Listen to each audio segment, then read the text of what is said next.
Hello, this is Daniel Mart back again. I'm an actor and filmmaker based out of South Florida, and for this video, might as well get to it. I'm going to be doing a review of Season 5 of Stranger Things. The big series finale happened on New Year's of holidays. Yeah, just going to describe what I thought about all of Season 5 and just going to go from there. I kind of wanted to do a one Stranger Things video right before the New Year's ended, or I guess before the final part premiered. But stuff like Rob Reiner's death and just the overall holiday season kind of prevented me from doing that. I also got sick on Christmas week as well, so that didn't help me at all. So all the Stranger Things videos I wanted to do more or less last month are going to be doing this month. We're going to be done this month, per se. But this one, I couldn't do it back in December, back in 2025, because I need to watch the finale. I watched the finale. What did I think of it? What did I think of the whole season? Now, before I even get to Season 5, I'm going to give my overall thoughts on just the series as a whole. And yeah, I mean, this series started back in 2016. So I was basically a junior in high school when this thing premiered. Or maybe a senior. Like either very late junior or very early senior in high school. I'd have to look exactly when it officially premiered. If it was like a spring semester thing or a fall semester thing, you know? But yeah, I was basically in high school when this show premiered. And now, I am 3 years removed from college. Now that the show is ending. So, just a crazy amount of time. And this is something that's been discussed in regards to this show in general. It's something that's been discussed with just TV in general, like just the wait between seasons. But I feel for this show, specifically because you have these kids where you grow up with them, alongside them, with every single season, it's a bit more noticeable with this. And just to give my overall thoughts on every single season, I like Season 1. I think it is actually a very strong season. It's one that it has some surprisingly strong episodes. Really looking back at it, rewatching the series, it has some really surprisingly strong episodes. I actually think that the series premiere may actually be the best episode in the entire series, if I'm being completely honest with you. So there's that. Season 2, it does kind of take a dip down, if I'm being honest with you. It's basically the same thing as Season 1 in a lot of ways, and to be honest with you, Will in general hasn't ever been my favorite character. I feel like Will in general has been both poorly written and very poorly acted by Noah Schnapp. I just don't like Noah Schnapp as an actor. I just don't really find him that compelling as an actor in general, and I always feel like the way they've written Will throughout the series is just very lackluster. Season 3 is kind of a return to form. In general, I do think that the final episodes of Season 3 are some of the stronger episodes in the series, and just something to piggyback off from Season 2 and Season 3, I think introducing Max is a great addition to the show. She is actually one of my favorite characters in the show. So yeah, I'm kind of surprised, in a sense, because I didn't realize how much I liked her now that I'm rewatching the series, now that Season 5 has ended, so there is that too. Billy, I like Billy to an extent. The thing with Billy is, I think Zachary Montgomery, he's a great actor. I don't think Billy is a great character. And I don't mean that in the sense that, oh, because, you know, Billy's a racist. I don't mean that. I think Season 2 Billy is a lot more compelling than Season 3 Billy, just because of the fact that Season 3 Billy, he's not a character. He's a puppet. We don't see Billy. We just see a possessed Billy, and we only see him for maybe the first episode and, like right before he dies. That's all we see of Billy in Season 3. And that's why I really don't like Billy as a character, because he's not really a character in his second season. He really isn't. All we have of him is in the first season. He's a complete douchebag. You know, very well portrayed a douchebag. And you know, I think the actor does a great job. Zachary Montgomery does a great job. But the character itself, he's a douchebag. What do you want me to say? So, Season 3 overall, I do like it in general. I think the Russian subplot is actually really good. A lot better than I expected in certain respects. So, going out from there. And Season 4, I think, probably is the best season. It's definitely between Season 4 and Season 1 as being the best season. I think Season 4 also has a lot of strong episodes, especially the finale. That's a really strong episode, Dear Billy, which is the one I'm currently on right now. That's a great episode overall. So, has a lot of strong moments. I'm not going to lie, though. Will, super annoying in this season. Well, it was just super annoying throughout the whole series, if I'm being honest with you, but that could be a rant in and of itself, not really for this video. And Season 5 is honestly a mixed bag, which is where we're at now. So yeah, starting off with Season 5, I actually think the first episode of Season 5, the first couple episodes of Season 5, the ones that were released in Thanksgiving, during that Thanksgiving week, I thought they were some of the stronger episodes of the entire series as a whole, if I'm being honest with you. And honestly, in certain respects, and some of those episodes may actually even be better than the finale itself, if I'm being completely honest. There you go. I could really just end my review with that. But yeah, I mean, I think it has a lot of strong moments. Of course, them doing the, I forget what the word they use, but like the run into the upside down, and them kind of having the system, like, we like that a lot. I really like that a lot. I think it just shows that them having been stuck in this militarized Hawkins that they're in right now for the past, year and a half, they have the system set in place now, and if something goes awry, it's because there's something in the upside down that's really screwing with them. And, well, lo and behold, something is really screwing with them in this last run into the upside down. And you also have this tension between Hopper and 11 that I feel like we haven't really seen since basically season 2. If I'm being completely honest with you, I mean, they didn't really interact in season 4, so there's that too. But it's one of those things, they really haven't been at odds with each other. Part of me wants to say Jane, which is her name, Jane, but, Jane and Hopper, 11 and Hopper. I feel it's something that we haven't really seen since season 2, if I'm being honest with you. And I thought it would be very interesting, like, oh, we're going back to this. We're going back to them having this tension between each other. And I really did like that, if I'm being honest with you. It kind of brought an interesting element. The one kind of downside to this, and it's not really necessarily a fault on the characters, it's more so a fault on the storytelling as a whole. And it's one of those things that I kind of clocked in very early on. It just seemed like every single character here was pissed off with each other for some reason. And I didn't really understand why. Because you also have Dustin being pissed off at Steve, and I didn't really understand why he was pissed off with Steve. And yes, we do get an explanation for that later down the line, where it's basically that he's mourning still the death of Eddie. And I'm not saying that he should have moved on from Eddie at this point anyway. That is not what I'm saying at all. And side note, Eddie has one of the most badass deaths ever, one of the most metal deaths ever, one of the most metal moments in like TV history, whatever. Him playing Master of Puppets on against the demo bats, whatever you want to call them. Like, that was epic. Low-key, I probably would have changed Master of Puppets to Run for the Hills, just so it could be a nice parallel between Running Up That Hill, which is Matt's song. That's the only thing I've always wanted to say about that. I thought about that, but still, playing Master of Puppets to go against Vector, playing against the Dummy Bats, that's always been epic. But yeah, you have this tension between Dustin and Steve, and it's one of those things like, I'm not saying I don't get it, because again, I understand if he's still mourning Eddie, and it makes sense why he would mourn Eddie. He was right there holding Eddie. And I think even Steve brought it up, like, hey, the way Eddie died was a pretty stupid way to die, And it's one of those things, like, I understand why that would affect Dustin. I completely get that, but at the same time, I don't understand why they need to split them up relationship-wise or friendship-wise. That felt like a very weird move to me, especially in the grand scheme of things, because, again, it just seemed like every single character, especially for the first half of this season, was just pissed off at each other. Again, like, having that tension between Jane and Hopper, between 11 and Hopper, that makes sense. Having that tension between, let's say, Steve and Dustin, to a certain degree, I would say to a certain degree it makes sense, but not to the degree that they built it up. You also have tension between Jonathan and Nancy, which, not gonna lie, and this is kind of a fault on my end, I kind of forgot that there were a couple, that there was still a couple, because I hadn't rewatched the series. That's one of the things I finished the season 5. So I'm like, okay, let me go rewatch the series. And I'm like looking at the evolution of their relationship. They have a really weird relationship. That's all I'm going to say. They have a really weird relationship. And it's one of those things, I'm surprised they lasted as long as they did. If I'm being honest with you, like, really looking at it, I'm generally surprised they lasted as long as they did. But that's neither here nor there. But it's one of those things, like, why are you guys still together? And then it's also one of those things, like, why is Jonathan trying to have, like, basically a dick measuring contest with Steve? Like, they're trying to go up the tower, and Steve's like, oh, I'm gonna do it. And, like, that's very much a Steve thing to do. And then Jonathan's like, no, I'll do it, because I want to show off now. It's like, it just seemed very weird. Like, why are you all of a sudden threatened by Steve? Like, I feel like this is something that probably would have happened back in season 2. Maybe into season 3, but, like, by this point, you guys have been living with each other for, like, 18 months in this militarized Hawkins. You guys have been living life together for the past, 3-4 years, since whenever Hawkins first turned into a whole military upside-down hellscape, Why are you now trying to have this weird, basically, dick measuring contest between Steve all of a sudden? Also, there's no indication at this point that Nancy wants to go with Steve. So, if this was, like, maybe season 4, where he was still in California, maybe I'd get that, But, like, we're in season 5. You guys have been living together. So, like, that didn't make sense to me at all. If I'm being honest with you. And again, it just seemed weird. The first couple of episodes just seemed very off to me, because it's like, why is everybody just pissed off at each other? Like, it really made no sense to me. And this is something I discussed with one of my friends. And it's like, yeah, it's weird that they're all pissed off at each other, Jim and 11 kind of makes sense. But even then, them being pissed off at each other, that seemed to be more because of the circumstances of what's going on, not because of anything prior to that, if that makes sense. Whereas with Dustin and Steve, it's something that is something from even the prior season.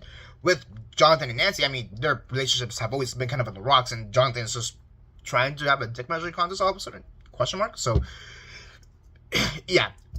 Let's see, what else do we have here? The addition of having Holly as an actual character now. I mean, yeah, she's been a character in the past 4 seasons, but, like, she's always been there in the background. Like, I think her most memorable moments before this was right before Karen is about to go cheat on her husband, on Ted, and she just sees Ted and Holly sleeping on the couch. I think that's really her most memorable moments pre-season 5, and that's all the way back in season 3, in the premiere of season 3, if I'm not mistaken. So, yeah, speaking of Karen, badass. Yeah, here's the thing. Ted should have died. I'm sorry.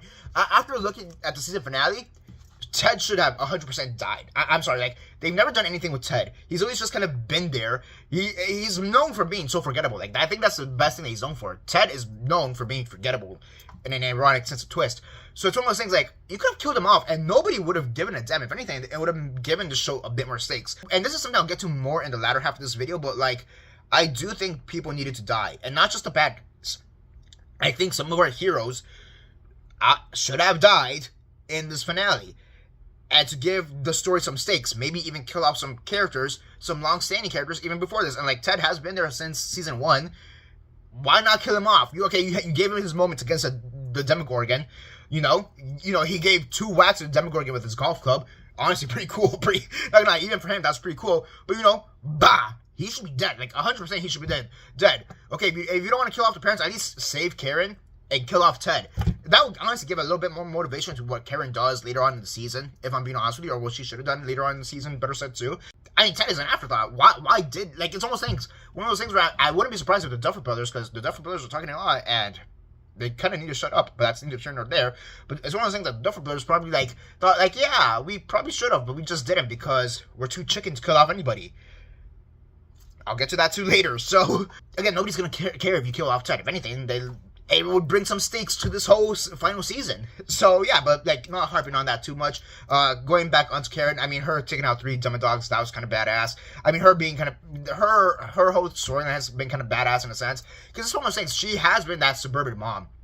That's always been, not there in the background, but it's one of those things, she is, of course, for obvious reasons, she's disconnected from the main story. But she knows enough, or she realizes enough that, hey, there's something going on right here with my children, and it seems off, and I'm trying to care for them, but I don't know how to approach them because I don't have the full story until, like, season 5. So her now being in the action, literally just being day drunk, listening to Fernando and busting the wine bottle and literally stabbing the Demogorgon a couple times before getting slashed across the face and chest. That was pretty badass, I'm gonna lie. Her taking out the Demodogs, badass, And honestly, that speech she gave to Mike, like, hey, I'm going with you because I want to save Holly. Just imagine, Loki, I mean, I know she didn't have the best relationship with her husband. I mean, she almost cheated with him with, like, a minor. How old is Billy? 17? 18? Maybe 19? Whatever? Or, like, near minor, whatever. She almost did that. That's one of those things, like, yes, she may not have been in love with her husband, but she still knew the guy since, like, high school. On top of that, like, we know that part, that much. We know that part, that they've known each other since high school. I think they married right out of high school. So it's one of those things, and this is, also, it's the father of your children. Like, regardless, like, I think that will give her a little bit more gumption to want to do stuff. Granted, I think she'd still be stuck at the hospital, but it will give more of an emotional toll, especially for the end, where she can't find Mike. This is going to the last episode, so I'm kind of flash forwarding into this. But in the last episode, it's one of those things where she's getting word, like, hey, where's Mike at the graduation? Imagine the added effect of it, hey, where's, like, the only guy that's important to my life anymore, because Ted's gone, Ted's dead. It's one of those things that you could have had the Wheeler children maybe mourning Ted to a certain degree. That would have been nice. That would have been a nice moment, honestly. I 100% think they should have killed off Ted and many other characters, but we'll get to that whenever I get to that part. So, because I'm honestly just speedrunning this review, because I have so many thoughts that are just, like, just flashing forward right now. I'm kind of just going all over the place, kind of like Robin, because I guess at the end of season 3, going into season 4, they wanted Robin to be a bit more quirky and have her talk more, so I guess now I'm Robin in that regard, where I don't know how to shut up. Which, yeah, that was very jarring. I remember I always heard those complaints, like, from season 3 into season 4, Robin just kind of became a lot more chattier. Some people said that, hey, is she, like, on the spectrum, low-key? It's one of those things I never really clued into that, so to speak. I never really believed that until, like, right now that I'm rewatching the series. And yeah, season 5, she gets a little bit more annoying. I don't entirely buy her relationship with Vicky, if I'm being honest with you, because I'm not going to sit here and say it makes no sense, but it's one of those things like Vicky low-key should have been clued in a lot sooner than she was. Basically is what it comes down to. And yeah, speaking of cluing people in, like, those last couple episodes, they just clued everybody in. Like, they brought in Mr. Clark for some reason. I feel like that's another character who probably should have been clued in, like, way back, like, in season 2 randomly. Like, he's someone who should have probably been in the know a lot longer. Part of me is like, why are you finally cluing these people in? But it's also like, it's about time you clue these people in. And I think that really just applies to Vicky and Mr. Clark, because, I mean, everybody else, it's the main party, plus Hopper and Winona Ryder, Jocelyn? Joyce, wrong name, Joyce, and all these people, like, I guess Karen could have known maybe a tad bit sooner, but also makes sense why she just found out here in season 5, so take that for what you will. I feel like the party got too big, and again, that's why they should have killed off more characters at the end. I'm not going to get into that yet. I mean, what else do I have to say? I mean, here's the thing. I think it's been said throughout the past month when season 5 was premiering, but the first couple episodes were great. The first volume 1, was great. It was actually a really strong start to the season.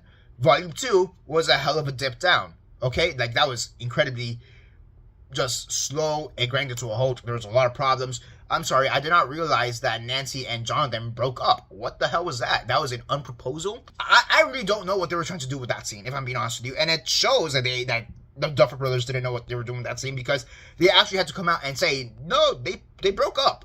I didn't take that as a breakup. I literally took that as them, hey, let's slow down our relationship. We don't need to be married yet, but let's slow down and still figure out who we are. Try to build trust between each other, whatever. That's where I thought that scene was going. I did not realize that was a full stop, hey, we're breaking up.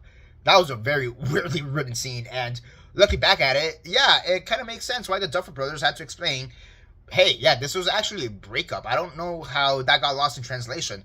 It got lost in translation because it made no sense. That's how it got lost in translation. I mean, thank God that didn't happen with Steve and Dustin. At least that was a lot more clear. You know, at least we actually figured out what was going on. At least we actually wrote that scene halfway competently, because that unproposal breakup stuff was just horribly done, if I'm being honest with you. And somehow not the worst scene in that episode. I'm pretty sure it's that episode, or at least not in season 5. I think we all know which scene I'm talking about. Yeah, I'm sorry, the coming out scene, that should have been all the way back in season 4. Straight up. That's a scene this is what I discussed with a friend. Like, this is almost one of those things that's almost like a slow train crash that you just can't look away. But you kind of have to, because we know how this is going to go. Yes, we understand he's in love with Mike, which, by the way, looking back at the series, Mike is an incredibly selfish character. Super selfish when you really look at Mike, especially in the context of his relationship with Eleven. Super selfish when you really look at it, but that's neither here nor there. But it's one of those things, like, he's gay, of course, Will. Mike is not gay, and on top of that, he has his girlfriend right there. Like, what? I'm not going to sit here and say, what's the point of him coming out to him and saying he's in love with him, per se, or, like, hinting at the fact that he's in love with him. But, again, it's one of those things that should have happened way back in season 4. Honestly, in that car ride. That's when it should have happened, where it got memeified at the end. That's when he should have come out to Mike. I mean, Jonathan was there. Because here's the thing, like, there's so many people in that scene, like, did he really need to come out to all those people? Like, realistically speaking, I mean, he already came out to Jonathan to a certain extent. I feel like Joyce probably knew it as well to a certain extent. You know, like, who else would he have realistically needed to come out to? I guess Mike, Dustin, and Lucas? It's one of those things, like, does he really need to come out to Hopper? Does he really need to come out to Murray? Does he really need to come out to Erica? Does he really need to come out to Steve? I guess Steve and Nancy, I'll kind of give them a slide. But, like, you know, like, honestly, Hopper, does he really need to come out to him? I feel like also Hopper's kind of like a Joyce situation where, like, low-key, Hopper will probably, like, suss it out. Like, he probably already knows. It's actually funny, because I actually saw a video, like, a few days ago where this would have been very funny, where he comes out and everybody's like, yeah, we know. Can we get back to the actual plan of trying to defeat Vecna? I almost feel like that would have been better. We wouldn't have wasted, like, what, 6-7 minutes of him coming out, and honestly, that was kind of a cringe scene. And I'm not gonna lie, it also kind of goes back to Noah Schnapp. I'm sorry, he's just not a good actor. And also, it doesn't help that they don't really give him good dialogue, if I'm being honest with you. Like, honestly, his best part in the season, and maybe arguably the entire series, is him literally just, like, doing his face when he's being possessed and taking out the demodogs, you know, and saving his friends. Like, I think that was maybe his best moment in the entire series, period.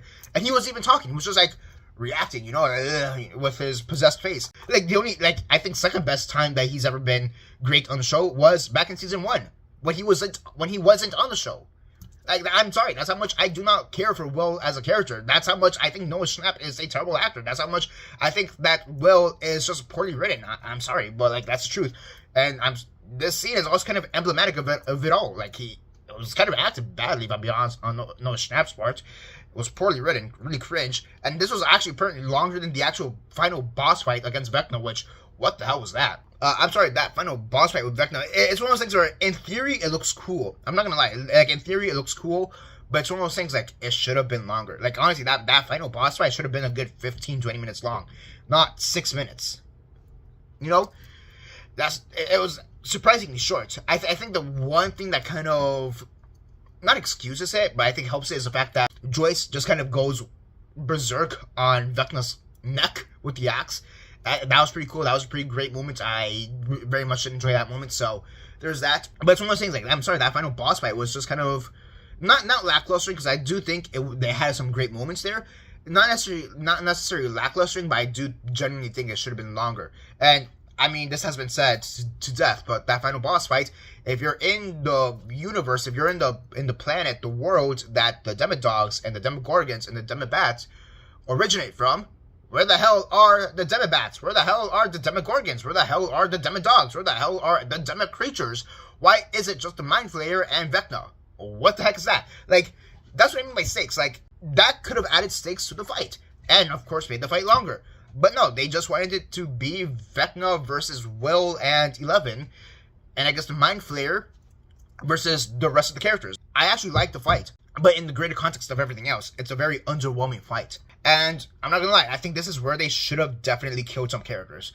Definitely should have killed some characters. There is a part of me where I kind of fall in line under the if Steve dies, we write type of banner, so to speak. There is a part of me that kind of falls under that, because I do think Steve is actually one of the best characters in the entire show. I'm not gonna lie, Dustin is also another fan favorite character of mine. I very much enjoy Dustin. I think Gaten Matarazzo, he does an amazing job as Dustin. And just to kind of flash forward a bit more, I think him basically doing what Eddie would have done had he graduated, and then Iron Maiden's the Trooper, playing at the graduation. That was epic.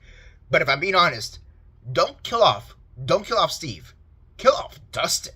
I think that would have been such a heavy blow to the show, because I feel like everybody kind of expects Steve to die, realistically speaking. Like, yes, there's this whole thing of if Steve dies, we riot, whatever. But how many people are actually going to call for Dustin to die? I actually think that would have been so interesting and such an emotional gut punch, but they didn't do that. I mean, they didn't kill any characters. I mean, like, who else could have they killed off that would have been interesting? I mean, low-key, what if Mike would have died? I mean, I'm sorry, like, rewatching the series, Mike is very much a selfish character, and I think he also has a similar issue to Will, where they almost don't know how to write Mike sometimes. Not to the same degree that Will has issues writing-wise and acting-wise, because I also think that Finn Wolfhard actually knows how to act, unlike Noah Schnapp. Yeah, it's one of those things, like, there's also times where they kind of don't know what to do with Mike outside of his relationship with Eleven, and again, when you really look at the series, he's a very selfish character. And granted, you can also say, like, oh, he's a teenager, so he doesn't know how to handle this stuff, like, and that's a valid excuse, don't get me wrong. But it's one of those things, like, I kind of found, rewatching the series now, Mike a bit more unlikable than I originally thought of him to be, if that makes sense. So it's one of those things, like, I always wonder, like, what if you killed off Mike? That would have been, I think that would have been an interesting twist. I just feel like somebody should have died. Like, in general, I think somebody should have died. I'm trying to think, like, who else can die? Like, I mean, I guess you could kill off Lucas, but I don't think that has the same emotional gut punch as Dustin, Mike, or Will, funny enough. Maybe you kill off Max, but, I mean, you kind of already did with the end of Season 4, realistically speaking, with her being in the coma, so do you really want to go that far at this point? So I don't know. I feel like Dustin would have been a great emotional gut puncher. Like, I'm thinking Nancy. Could you kill off Nancy? I mean, I guess sure, but would that have the same emotional gut punch? Maybe Robin. Maybe Robin is just like random cannon fodder because she really hasn't been that good since Season 3. I guess that's a choice. I'm trying to think. Like, I don't think you could kill off Joyce.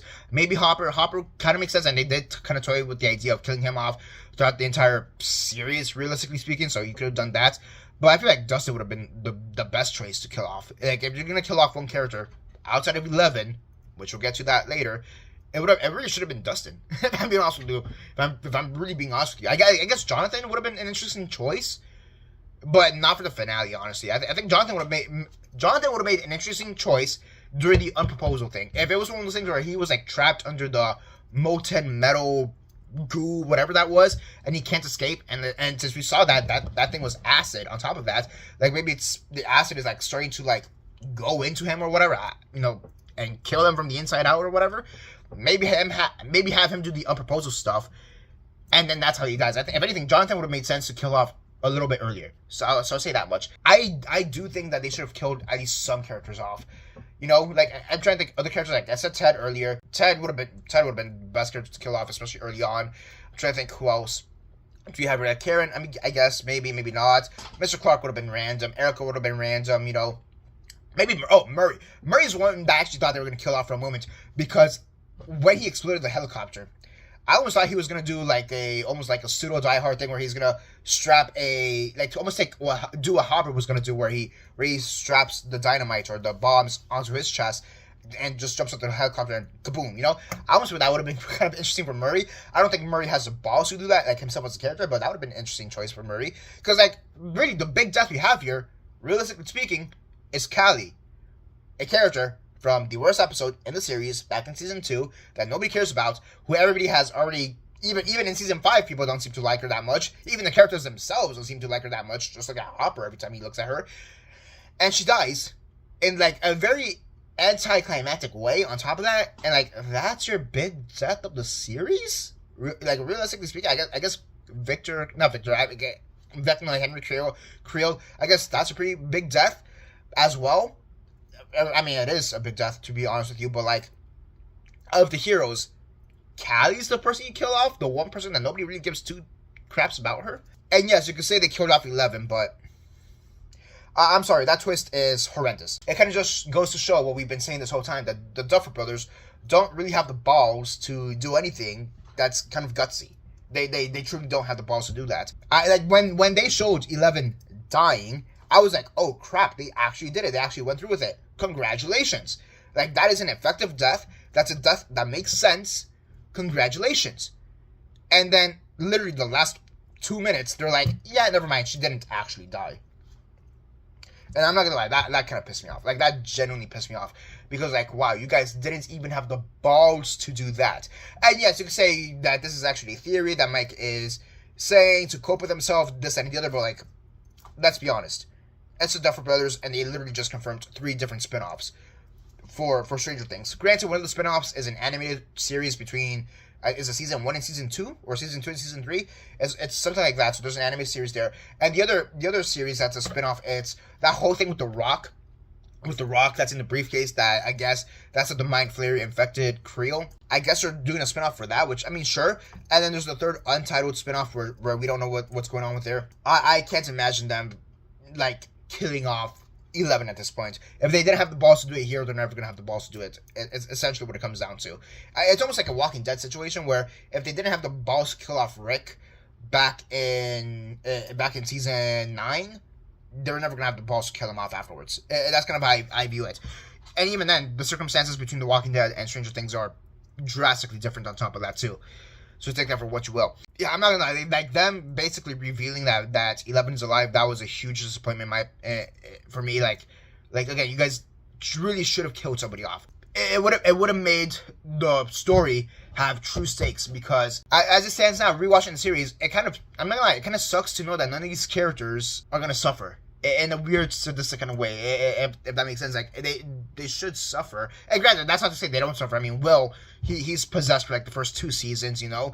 There's the whole thing with Max where she's possessed in season 4 and she's in the coma in season 5, and she's in the Victor Creel upside down world, whatever, in season 5 as well.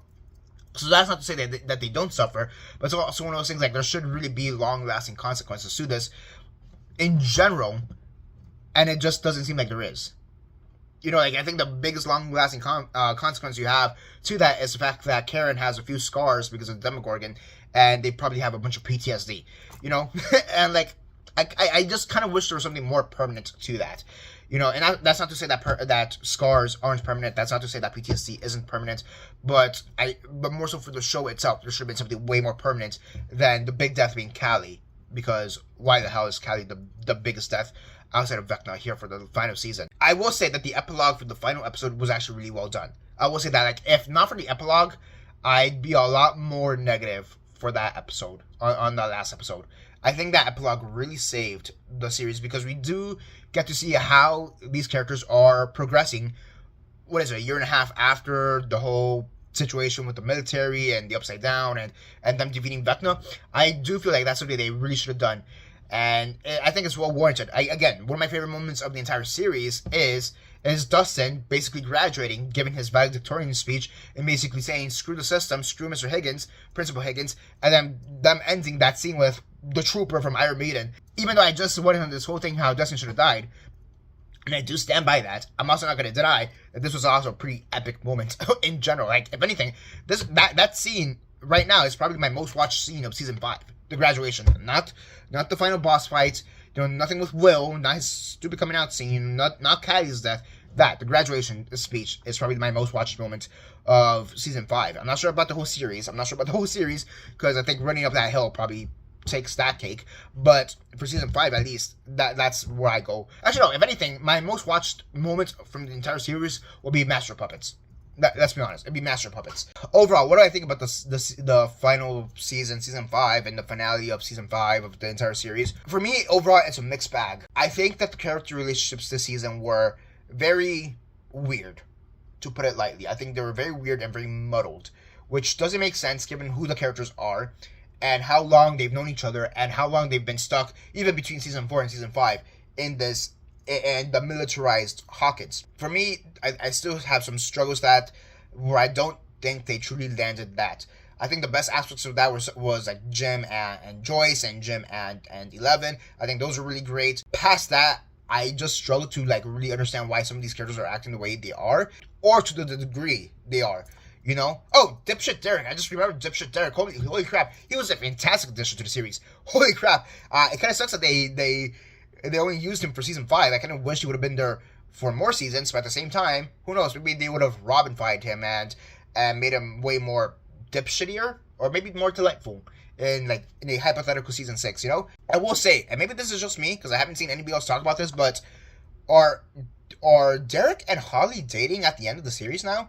Because they're together at the graduation, and they're playing D&D at the end. Like, low-key, are they dating? Like, what's the deal with that? Those are the vibes I kind of got off from them at in those final few scenes, after the whole time skip, and them at the graduation and the final D&D fight, not D&D fight, the final D&D game, like in the last literally 30 seconds. That's kind of like the feeling I got. I'm not sure if anybody else got that. Are they dating? Again, that's the feeling I got. I don't know what to take from that. I will say, Holly, I thought she was a really great character, and I do like her relationship with Max. For relationships I did like, I thought her and Max and 11 later joining on, I thought that was an incredible relationship, especially because Holly hasn't really been a character in any of the prior seasons. So just bringing her in was really cool. The one thing that kind of bothered me about her, and it's nothing to do with the actress. I'm gonna be honest with you. It has nothing to do with the actress. I actually thought Nell Fisher, she did a great job as Holly. It has nothing to do with the actress. More so with the writing and, I guess, production design and costuming for the character. But Holly, she's like, what, 10 years old? 10, 11, 12 years old? Yet they're making her talk and dress like she's like 15, 16 years old. And that just seemed a little bit off to me. That just seemed a little bit off to me, because we've seen all the way back in season 1 and season 2 how 12-year-olds, how 11 and 12-year-olds speak in this series. And the way they spoke back in season 1 was a lot more realistic than how she spoke, and her friends spoke in season 5. And then kind of the other thing with that too is, like, again, the costuming, for whatever reason, is making them look a lot older than they should. And there's a lot of issues with some of these cast members looking a lot older than they should. Just look at 11. Just look at Millie Bobby Brown, who's already a mother and married to Bon Jovi's son. She doesn't look her age, or the age she's supposed to portray for 11. I'll say the same thing about Lucas and Kyle MacLachlan. He also looks significantly older than what he's portraying. But to a certain degree, I can almost give that a pass. Because, they're still, at least they're 17, 18-year-olds being portrayed by, 23, 24-year-olds, I guess, at this point. And it's not that egregious. But for whatever reason, I just find the casting of Holly just kind of weird.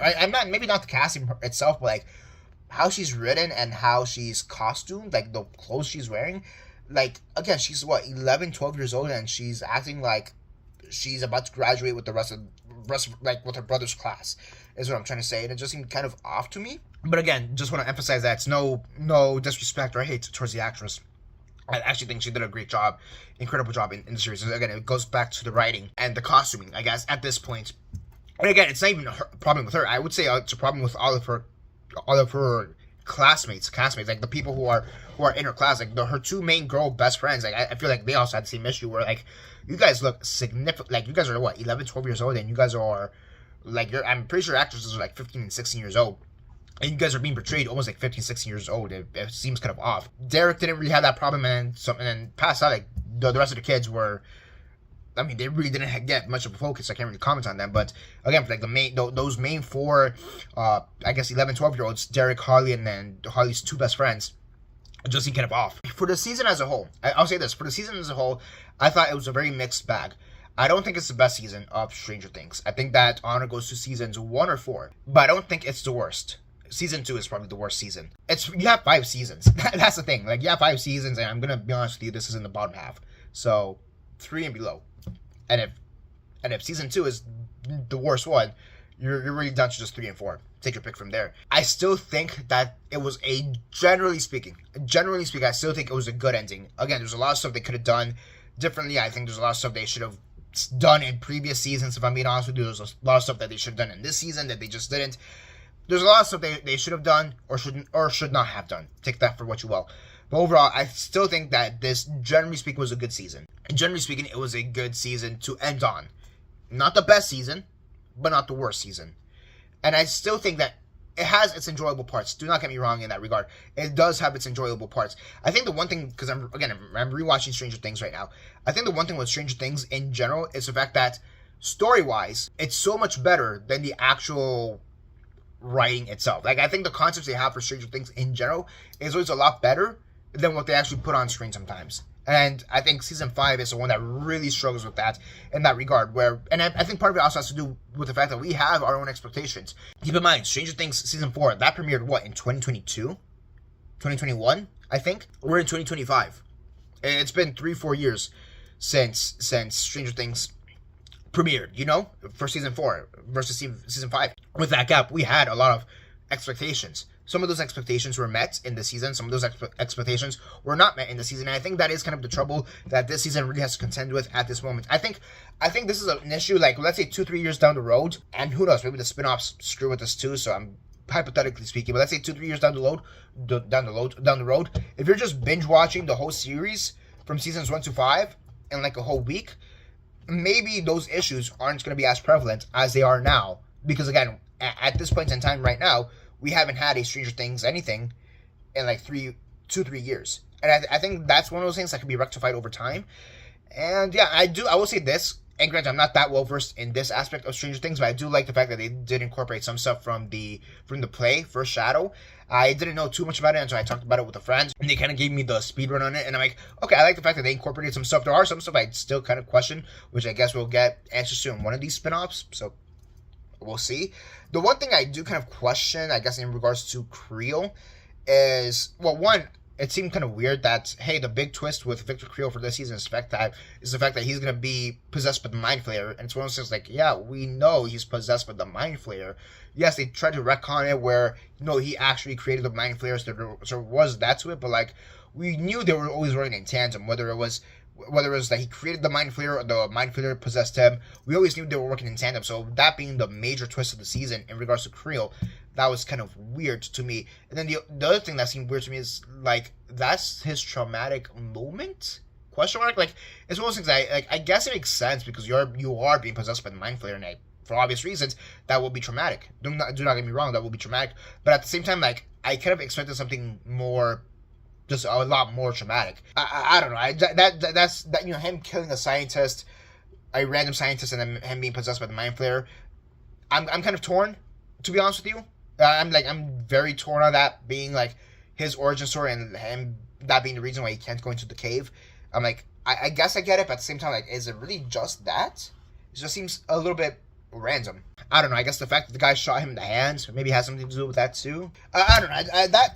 That's another thing that just seemed a bit random to me as well. I will say here's one complaint that a lot of people are saying that I didn't really pay attention to that much, and it really didn't affect me. But a lot of people are saying, like, oh, there's a lot of talking here. There's a lot of explanations going on. You have Max. The portal's right there. Why is she having like this 10-minute long conversation? And I'm not gonna lie, I understand that, but for me, it doesn't bother me that much. Or at least not in that case. I do think there are some other moments where the over-explanation of stuff, the over-talking, is a little bit too much. Like when they're about to enter the final boss fight. Instead of talking, it would have been a lot better had they gone against like the Demodogs and the Demogorgons and the Demobats. That would have been cool, you know? Actually, here's a kind of funny one.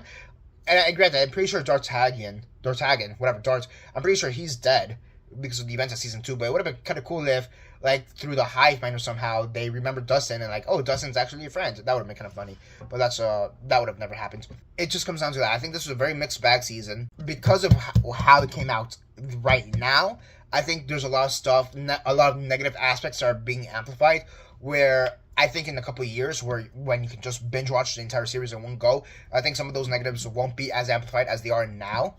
That being said, again, still very much a mixed bag. I think the writing is the most messy it's been, even compared to season 2. Because at least with season 2, it was basically a carbon copy of season 1, just a lesser version of season 1. Whereas this is a complete mixed bag of a lot of good writing and bad writing, and just what are we doing here writing. Yeah, it's probably the season I'm most mixed on, because I feel like the other seasons, like again, season 1, season 4, I absolutely love. Season 3, I generally like. Season 2, sure, it's there, whatever. Season 5, I'm like, there's a lot of things I really like. There's a lot of things that I don't like. It's a very much a mixed bag. And yeah, I mean, what are your thoughts on Stranger Things season 5 and how it ended? Comment all that time below. Let me know. I mean, for me, clearly, I'm still kind of a mixed bag on it. There's a part of me that does want to be generally positive to it because I think that epilogue really, really carried it at the end, especially for that last episode. I just kind of go back to that thing where Volume 1, really strong opening. Volume 2, what are we doing here? Volume 3, yeah, it lands the ending to a certain degree. Could have been better, but it's not the worst thing ever. That's kind of how I feel. I think in general, it's still a good ending. I think in general, it's still a good ending. I think in general, it's still a good season. I think some of these negatives are just being very much amplified because I'm watching it right now after all these expectations have been put out there into the ether. And again, and I've hinted at this earlier in the video, but like, low-key, the Duffer Brothers need to shut up, because apparently some of the fan theories are a lot more creative than what they came up with for the season. Like, why did they need 12 children? Because we just thought 12 was a cool number. I'm like, really? That's why? We've had fan theories for like the past couple of years as to why this has been going on and that has been going on. Like, even when we found out there was 12 children being needed for Vecna's curse ascension, whatever, worlds colliding thing plan. There's fan theories going up the wazoo, and for it to just be that the Duffer Brothers thought it was just a kind of a cool number. Like, really? These fan theories are a lot better. Like, that's the thing. Like, sometimes the fan theories are a lot better than what was shown in the show. I don't know. Again, it's kind of a mixed bag. That's kind of how I feel. Just a lot of stuff I like, a lot of stuff I don't like. I feel like this video I focus on a lot of the stuff I don't like. Again, some of the stuff I do like. I mean, I do like how Dustin and Steve repair the relationship at the end. And I do like the final boss fight. Even though I do think it should be longer, I do actually like that final boss fight. Granted, I do think it could have had better stakes in it, so take that for what you will. I do like the explanation of the Upside Down and with the Abyss and all that. I actually found that to be very interesting, even though we could have assumed that. Honestly, after seeing the past 4 seasons, we could have kind of assumed that. It was nice to get that explanation. I do think there are a lot of good stuff, but again, I think a lot of the negatives are being amplified because of when this is releasing. I don't know. Ask me in a couple of years when I could just binge watch the entire series and not have these expectations on me anymore. Let me get back to you on that. But for now, I think that's why I'm being a little bit more negative than I normally would be on this show, on this series, on this season. I mean, again, that's basically it for now. Comments are your thoughts down below. Let me know what are your thoughts on the season. And yeah, keep in mind, I am going to be doing a few more Stranger Things videos for this month in January. I'm going to be doing a top 10 favorite episodes of Stranger Things, top 10 favorite characters of Stranger Things, and I'm going to be ranking all the seasons, although you probably kind of got an idea of how I'm going to rank the seasons based off how I'm discussing them right now. But yeah, just keep that in mind. I did want to do one of these videos. I did want to do the character ranking video back in December, but again, just life happened. But yeah, that's basically it for now. Comment all that and let me know. And yeah, this is Daniel Mart signing off.